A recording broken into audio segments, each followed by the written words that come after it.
বাংলাদেশের রাজনীতিতে সংঘাত এবার আর ইঙ্গিতে নয়, সরাসরি হুঁশিয়ারিতে। সাবেক প্রধানমন্ত্রী শেখ হাসিনা স্পষ্ট ভাষায় জানিয়ে দিলেন, আওয়ামী লীগ ছাড়া কোনো নির্বাচন নয়, সেটা হবে সরাসরি রাজ্যাভিষেক।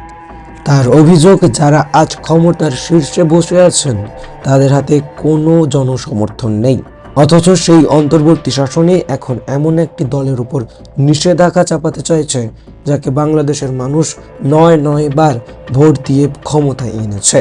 হাসিনার যুক্তি পরিষ্কার, এই দেশে মানুষ যদি নিজের পছন্দের দলকে ভোট দিতে না পারে তাহলে তারা ভোটই দেয় না।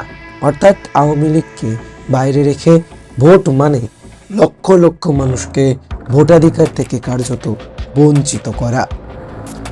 হাসিনা আরও এক ধাপ এগিয়ে প্রশ্ন তুলেছেন নির্বাচনের নৈতিকতা নিয়ে। তার মতে, আওয়ামী লীগ নিষিদ্ধ রেখে যে সরকার গঠিত হবে তার শাসন করার কোনো নৈতিক অধিকার থাকবে না।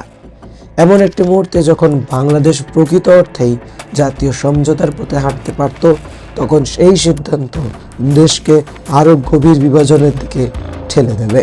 অন্তর্বর্তী সরকারের প্রধান মোহাম্মদ ইউনূসকে সরাসরি নিশানা করে হাসিনা বলেন, ইউনূস একটিও ভোট না পেয়ে দেশ চালাচ্ছেন, উল্টে গণতান্ত্রিক রাজনীতির মেরুদণ্ড ভেঙে দেওয়ার চক কষছেন। বাংলাদেশ ছাড়ার প্রসঙ্গেও হাসিনা নিজের অবস্থান স্পষ্ট করেছেন। তার কথায় তিনি বিচার এড়াতে দেশ ছাড়েননি, বরং আরও রক্তপাত ঠেকাতেই এই সিদ্ধান্ত। রাজনৈতিক হত্যার মুখোমুখি করার জন্য তার প্রত্যাবর্তন চাওয়া যায় না বলেও কটাক্ষ করেছেন তিনি। ইউনূসকে তিনি খোলা চ্যালেঞ্জ দিয়েছেন আন্তর্জাতিক আদালতে অভিযোগ নিয়ে যেতে, কারণ তার বিশ্বাস নিরপেক্ষ বিচার ব্যবস্থা হলে তিনি নির্দোষ প্রমাণিত হবেন। হাসিনার সাফ কথা, যেদিন বাংলাদেশে একটি বৈধ সরকার ও স্বাধীন বিচার ব্যবস্থা প্রতিষ্ঠিত হবে সেদিনই তিনি ফিরে আসবেন।